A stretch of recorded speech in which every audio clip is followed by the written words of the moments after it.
السلام علیکم دوستو، کیسے ہیں آپ سب؟ میں زبینہ فیاض ایک بار پھر آپ کے ساتھ میں شروع کر رہی ہوں عالم رویا بائی تحریم ارشد ایپیسوڈ 18۔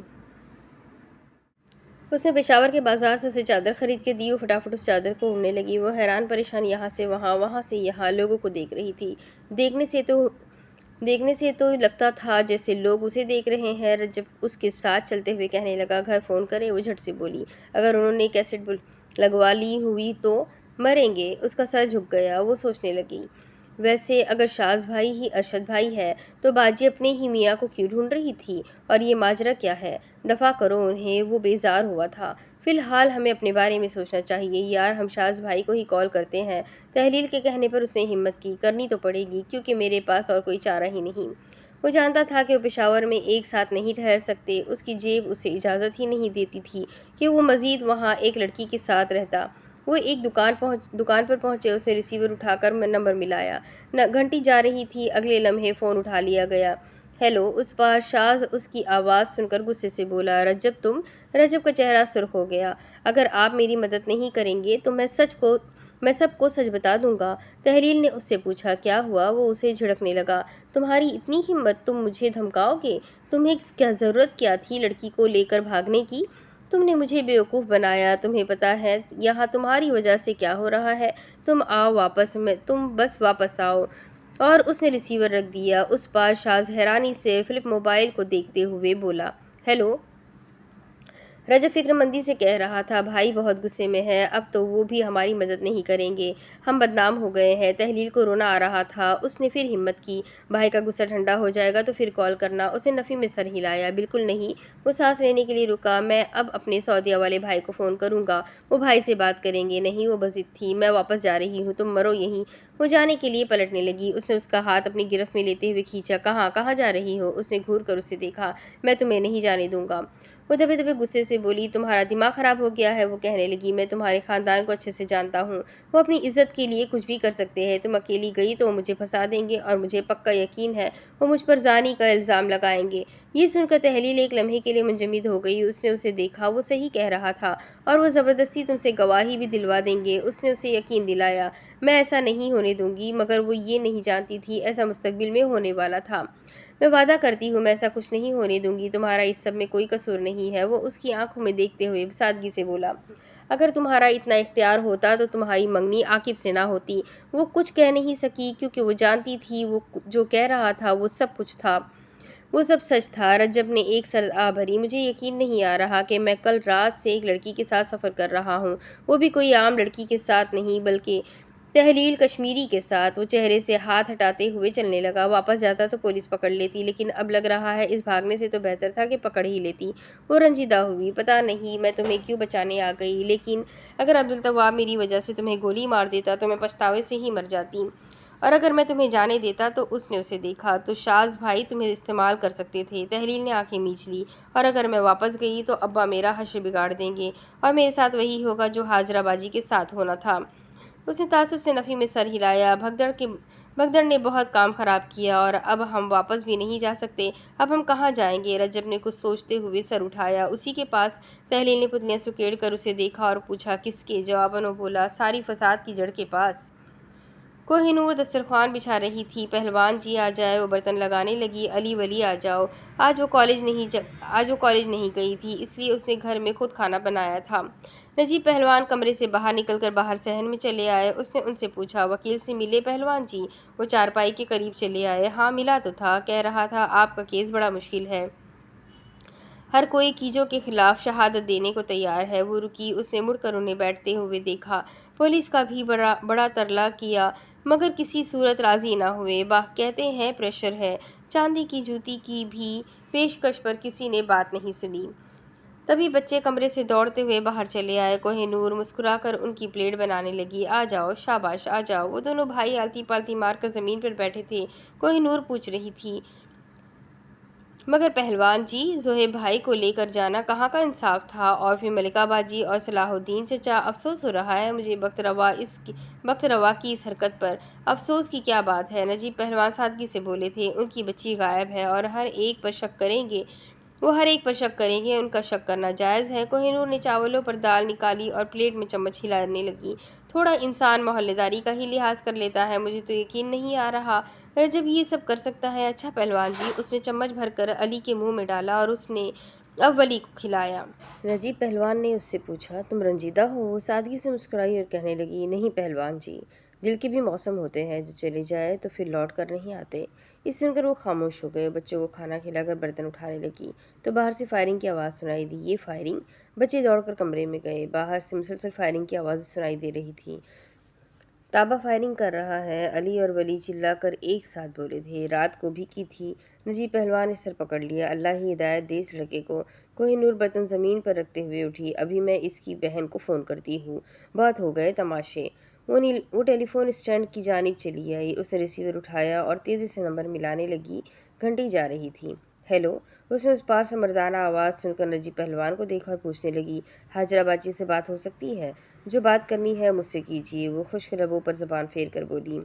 آپ غالباً ارشد بھائی ہیں جی، وہ سختی سے بولی۔ میں نے آپ کو یہ بتانے کے لیے ٹیلی فون کیا ہے کہ آپ کا سالہ ہماری گلی میں آ کر فائرنگ کر رہا ہے، جو کہ یہاں کے رہائشیوں کے لیے، خصوصاً بچوں کے لیے ایک وحشتناک صورتحال ہے۔ اس پار وہ کرسی پر بیٹھا ہوا تھا۔ حاجرہ وہ منہ تک لحاف اوڑھے سو رہی تھی۔ جا کر اسے تھوڑے لان تان کرو، ٹھیک ہو جائے گا۔ کوشش کرو اس کے ضمیر پر وار کرو جی۔ وہ ذرا چونکی۔ اس کی نگاہیں حاجرہ پر تھی۔ وہ کان سے ریسیور ہٹاتے ہوئے زیر لب دھیرے دھیرے گنگنا رہا تھا، یہ چشم مہو جمال ہے، روبرو رخ یار ہے۔ اس نے ریسیور رکھ دیا۔ کوہ نور ریسیور پٹک کر رکھتے ہوئے مڑی، سارے کا سارا خاندان ہی خپتی ہے۔ نجیب پہلوان اسے دیکھ رہے تھے۔ وہ باہر گیٹ کی جانب جانے لگی۔ وہ بے اختیار چلا کر بولے، نی کڑیے، مگر وہ گیٹ کھول کر ننگے پیر باہر نکل گئی۔ عبدالطواب فائرنگ کرتے ہوئے رکا۔ کوہ نور اسے قہرآلود نظروں سے دیکھ رہی تھی۔ عبدالطواب نے اس کی جانب پستول کی، مگر اس کی جانب جانے لگی۔ اس کے قریب آ کر رکی۔ اس نے حقارت سے اسے دیکھا اور بولی، تم عبدالطواب ہو؟ کیا تم واقعی عبدالطواب ہو؟ وہ حلق کے بل جھک کر چلائی تھی۔ نجیب پہلوان گیٹ کے قریب چلے آئے۔ میں تمہیں اچھا انسان سمجھنے لگی تھی۔ وہ خالی خالی نگاہوں سے اسے دیکھ رہا تھا، مگر اس کے بعد تم نے ثابت کر دیا کہ تم صرف برائے نام عبدالطواب ہو۔ کوہ نور نے غصے سے زور سے اسے پیچھے دھکا دیا۔ کہ جو جیسی بھی تھی مگر ایک عورت تھی۔ وہ ہنوز بے تاثر چہرے سے اسے دیکھ رہا تھا۔ کم از کم اسے تو بخش دیتے۔ اس نے پھر سے اسے دھکا دیا۔ اس محلے کو تو بخش دیتے۔ وہ اسے دھکے دے دے کر پیچھے گئی۔ اپنے استاد کے بیٹے کو بخش دیتے، لیکن تم۔ تبھی عبدالطواب اس پر چلا پڑا، میرا دل ٹوٹا ہے۔ وہ خاموش ہو گئی۔ ان دونوں کی آنکھیں سرخی مائل تھیں۔ مجھے دھوکہ دیا گیا ہے، معاملہ میری غیرت کا تھا۔ کوہ نور تعصب سے مسکرائی، کاش یہ معاملہ واقعی تمہاری غیرت کا ہوتا۔ وہ جانے کے لیے پلٹی۔ عبدالطواب نے اس سے پوچھا، آئس کریم کھاؤ گی؟ یہ سن کر وہ رکی۔ اس نے دھیرے سے مڑتے ہوئے اسے دیکھا۔ وہ سادگی سے اسے دیکھ رہا تھا۔ تمہیں کیا لگتا ہے عبدالطواب، تم لوگوں کو ضرر پہنچا کر، ان کا دل توڑ کر، ان کا مان توڑ کر انہیں آئس کریم کی پیشکش کرو گے اور سب ٹھیک ہو جائے گا؟ نہیں عبدالطواب، آئس کریم سے کچھ ٹھیک نہیں ہوگا، کیونکہ تمہیں کچھ بھی نہیں پتا کہ کیسے کسی کا خیال کرتے ہیں اور کیسے کسی سے محبت کرتے ہیں۔ تمہیں نہ محبت آتی ہے، نہ اسے جتانا آتا ہے، تمہیں بس جانے انجانے لوگوں کو درد دینا آتا ہے۔ وہ گہری گہری سانسیں لینے لگی۔ نجیب پہلوان اندر صحن میں جانے لگے۔ وہ اس سے پہلے پلٹتی، اس نے اس سے پوچھا، کیا اس سب سے تمہارا دل نہیں ٹوٹا؟ اس نے پلکیں اٹھائی، کون سا پہلی بار ٹوٹا ہے باؤ، اب تو عادت ہو گئی ہے۔ اس کی پلکیں جھکی، شاید آنکھوں سے آنسو ٹوٹے تھے۔ وہ پلٹ گئی اور تیزی سے گھر کی جانب جانے لگی۔ وہ دوڑتے ہوئے اندر گیٹ کی طرف بڑھی۔ اس نے بھیگی ہوئی آنکھوں سے اسے دیکھا، پھر اندر چلی گئی۔ اس نے گیٹ بند کیا۔ بہت نازک تھی مگر مضبوط بن کر رہتی تھی۔ ڈر جاتی تھی مگر ڈرتی نہیں تھی۔ دل ٹوٹتا تو روتی ضرور تھی مگر سہارے نہیں مانگا کرتی تھی۔ اس نے آنسو پوچھے اور اندر آ کر ٹیلی فون اسٹینڈ کے قریب آئی۔ اس نے ریسیور اٹھایا۔ نجیب پہلوان خاموشی سے اسے دیکھ رہے تھے۔ اس نے برا کیا تو تم کیوں رو رہی ہو؟ وہ نمبر ملاتے ہوئے رکی۔ اس نے انہیں دیکھا۔ برا انسان ایسا کرتا تو دکھ نہیں ہوتا، اچھے انسان نے برا کیا اس لیے دکھ ہو رہا ہے۔ اس کی آنکھیں پھر سے نم ہونے لگی۔ وہ نمبر ملانے لگی، پھر رکی۔ اس نے ریسیور رکھ دیا اور اندر کمرے کی جانب دیکھتے ہوئے کہنے لگی، علی ولی آ جاؤ، اسکول کا کام کروا دوں۔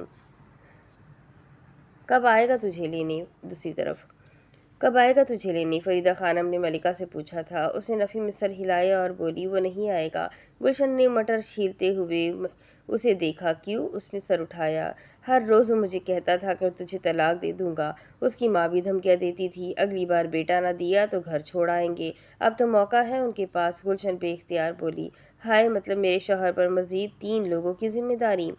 فریدہ خانم کانوں سننے پر یقین نہیں کر سکی۔ ارے اس سے تو اچھا تھا کہ تمہارا بے حتابے سے ہی رچا دیتے، کم از کم یوں بدلے تو نہ لیتا۔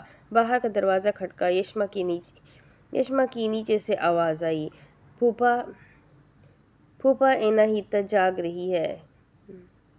پھوپھو ایناہیتا جاگ گئی ہے۔ وہ فوراً سے اٹھی۔ صلاح الدین صاحب باہر کا گیٹ کھولنے لگے۔ ملکہ سیڑھیاں اتر کر نیچے آئی تو اس کا سامنا بخت روا سے ہوا۔ وہ سانس نہیں لے سکی۔ وہ فی الفور کمرے میں جانے لگی۔ صلاح الدین صاحب نے بخت روا کو دیکھا اور بولے، آؤ۔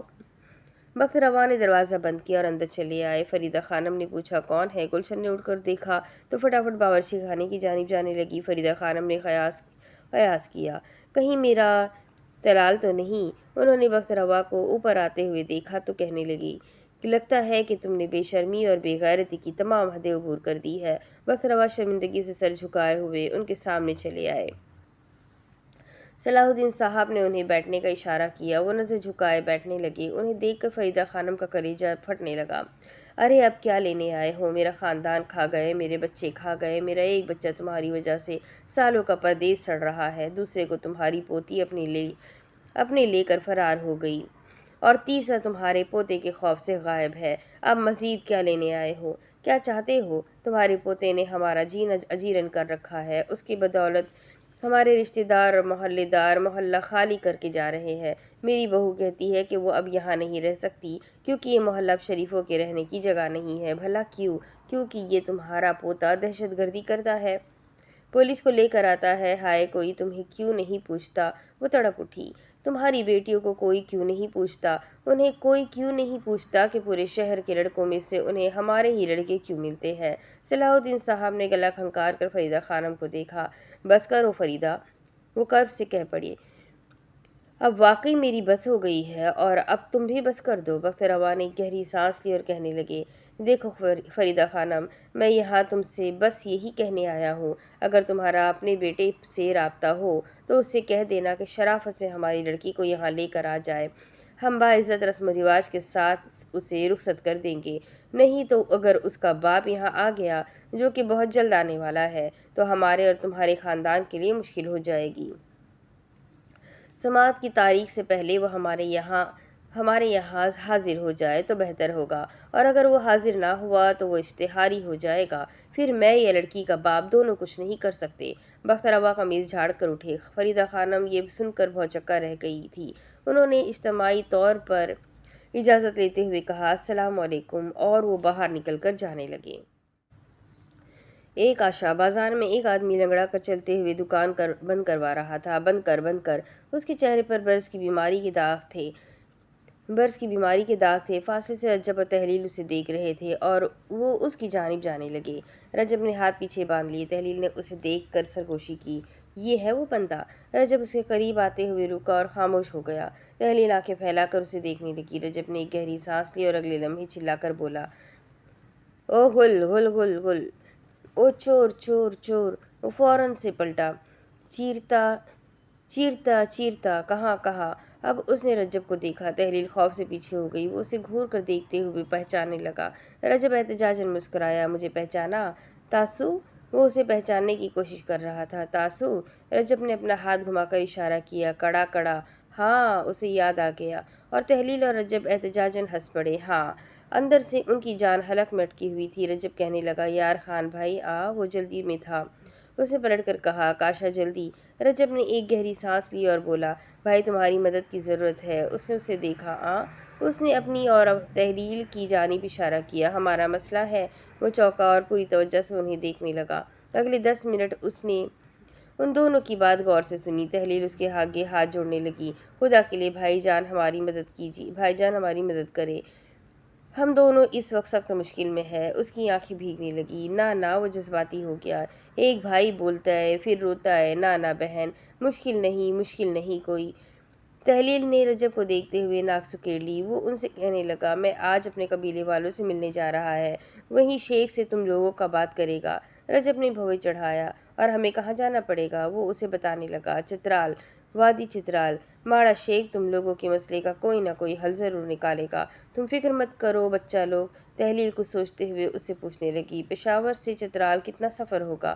اور یہ چترال کا ہے تو اس کا پشاور میں کیا لینا دینا؟ وہ اس آدمی کا تعاقب کرنے لگا۔ رجب نے اس سے کہا، پتہ نہیں، چلتی رہو، رات ہو جائے گی، اگر اس نے ہمیں اغوا کرنے کی کوشش کی تو۔ تحلیل کو خوف آنے لگا۔ رجب نے اسے گھور کر دیکھا۔ میں پہلوان ہوں، پتہ ہے، وہ بڑبڑائی، بھولا پہلوان۔ بس اسٹاپ پر وہ بس کا انتظار کر رہے تھے۔ رجب اس کے ساتھ بیٹھا نان کے ساتھ چپلی کباب کھا رہا تھا۔ اس نے کنکھیوں سے اسے دیکھا اور وہی ایک دم سے بولا، ایسے گھور گھور کر کیا دیکھ رہی ہو؟ تمہارے مقابلے پاؤ بھی نہیں کھاتا۔ تحلیل ذرا چونکی اور اس کا دھیرے سے منہ کھل گیا۔ استغفراللہ، اور تم دوسروں کے نوالے گنتے ہو؟ اس نے نان توڑ کر اسے دیا۔ لو کھاؤ۔ تحلیل نے نان کے اس ٹکڑے کو دیکھا۔ گزشتہ رات سے اب تک ہم تیسرا کھانا ساتھ کھا رہے ہیں۔ رجب نے تصحیح کی، چوتھا۔ صبح تم نے پکوڑے اور چائے کی بھی فرمائش کی تھی۔ اس نے کرب سے وہ نوالا منہ میں دبایا اور اسے توڑ کر چبانے لگی۔ پتہ نہیں اب کبھی میں اپنے گھر والوں کے ساتھ کھانے کی میز پر بیٹھ بھی سکوں گی یا نہیں۔ رجب کھاتے ہوئے رکا، اور میں بھی۔ تحلیل نے اسے دیکھا۔ اس سے پہلے زندگی میں کبھی ماں کے ہاتھ کے بنائے کھانے کی اہمیت محسوس نہیں ہوئی، اور نہ ہی ماں کی۔ وہ سانس لینے کے لیے رکا۔ اماں کہتی تھی، میں ہر وقت تمہارے ساتھ نہیں رہوں گی، اور میں سوچتا تھا اماں نے کہاں جانا ہے۔ مجھے کیا پتہ تھا اماں نہیں، میں ان سے دور آ جاؤں گا۔ جو ماں کی بات نہیں مانتا، ذلت اس کا مقدر بن جاتی ہے۔ اگر میں سعودیہ چلا جاتا تو میں آج یہاں نہ بیٹھا ہوتا۔ اس نے نوالا توڑ کر 7 کباب توڑا۔ تحلیل نے بھی نوالا توڑا۔ اور اگر میری عاقب سے شادی ہو گئی ہوتی تو اب تک تو میرا اٹلی کا ویزا بھی آ گیا ہوتا۔ رجب نے افسوس کیا، اس قدر مادیت پرستی۔ تحلیل کی غصے سے آنکھیں پھیلی۔ میرا مطلب تھا میری شادی ہوئی ہوتی تو میں عزت سے اپنے گھر میں ہوتی۔ رجب نے اسے نظر انداز کیا۔ خور بہن۔ وہ آدمی ان کی جانب چلا آیا اور تحلیل سے مخاطب ہوا، ٹکٹ مل گیا؟ وہ ذرا مسکرائی، تم پریشان مت ہونا، دیکھو ٹکٹ مل گیا ہے۔ رجب نے اس سے پوچھا، کیا تم کیلاشی ہو؟ وہ بتانے لگا، نورستانی ہے، ہمارا آبا و اجداد افغانستان سے ہجرت کر کے شیخاندے گاؤں آ گیا تھا، پھر پڑھائی کے سلسلے سے خاندان شیخاندے سے چترال اور پشاور آ گیا۔ رجب نے تحلیل کو بتایا، نورستانی ہجرت کر کے شیخاندے گاؤں آئے تھے۔ پہلے نورستان کو کافرستان کہتے تھے۔ یہ تب کی بات ہے جب وہاں اسلام نہیں تھا۔ شیخاندے میں جو نورستانی ہجرت کر کے آئے تھے وہ مسلمان تھے۔ نورستان اور شیخاندے کے واسی آج بھی بآسانی ایک دوسرے سے مل سکتے ہیں، اور ان کے رشتہ دار بھی نورستان میں ہیں۔ وہ رجب کے ساتھ بیٹھا۔ ارے واہ، تم تو بہت تاریخ جانتا ہے۔ تحلیل نے نان کا نوالا توڑا۔ جناب تاریخ کے طالب علم رہ چکے ہیں۔ وہ پوچھنے لگی، تو شیخاندے گاؤں کیسا ہے؟ وہ خوشگواری سے بتانے لگا، بہت خوبصورت اور پہاڑوں سے گھرا ہوا علاقہ ہے۔ وہاں کے اخروٹ، آہا! اس کے چہرے پر سے مسکراہٹ سمٹنے لگی، مگر سڑکیں؟ وہ ناک پر انگلی پھیرنے لگا، ناس، سڑکوں کے دکھ سے تو یہاں آیا ہے۔ کسی خیال سے وہ اس سے کہنے لگا، اے خور، دعا کرو افغانستان کا حالات ٹھیک ہو جائے، وہاں جنگ چل رہا ہے۔ بہت افغانی کابل سے یہاں ہجرت کر کے آئیے۔ نورستان میں بھی خطرہ ہے۔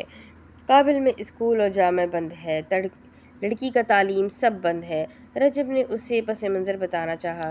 حکومت کے خلاف مجاہدین ڈٹ گئے ہیں، مطلب طالبان۔ وہ ایک دم بولی۔ وہ آدمی چونکا، اے خور، کیا بات کرتی ہے؟ مجاہد دین کے لیے لڑ رہا ہے۔ رجب محظوظ ہوا، کہیں تمہارا کوئی رشتہ دار اس تنظیم کا حصہ تو نہیں؟ اس نے خفگی سے دونوں ہاتھ اٹھائے، توبہ توبہ۔ رجب نے سرگوشی کی، پکا اس کا کوئی رشتہ دار وہاں ہے؟ تحلیل کہنے لگی، کہیں تمہارا اشارہ فروری میں ہونے والی اسکول بس ہائی جیک کا تو نہیں ہے؟ بس نکلنے کا وقت ہو رہا تھا۔ وہ آدمی ان کی اگلی سیٹ پر بیٹھا ہوا تھا۔ تحلیل کھڑکی والی سیٹ پر بیٹھی باہر دیکھ رہی تھی۔ رجب نے سینے پر بازو لپیٹے ہوئے گلا صاف کیا۔ تحلیل نے اسے دیکھا، شیخاندے گاؤں کیلاشی وادی سے تھوڑے ہی فاصلے پر ایک گاؤں ہے۔ وہاں آج بھی نورستانی رہتے ہیں۔ نورستان افغانستان کا صوبہ ہے اور آج بھی شیخاندے کے واسیوں نے نورستانی ثقافت اور زبان کو برقرار رکھا ہوا ہے۔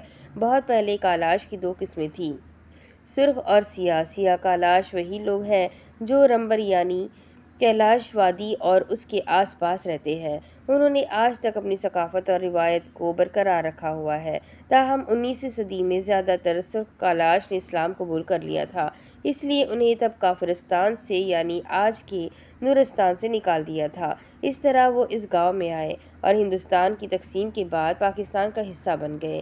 خدا کا شکر ہے ہمیں وہاں نہیں جانا پڑ رہا اور نہ ہی ہم وہاں جا سکتے ہیں۔ تحلیل دلچسپی سے پوچھنے لگی، تو یہ لوگ کیا واقعی آج سے 100 سال قبل سعودیہ سے ہجرت کر کے آئے تھے؟ اس نے اسے دیکھا اور کہنے لگا، دماغ خراب ہے؟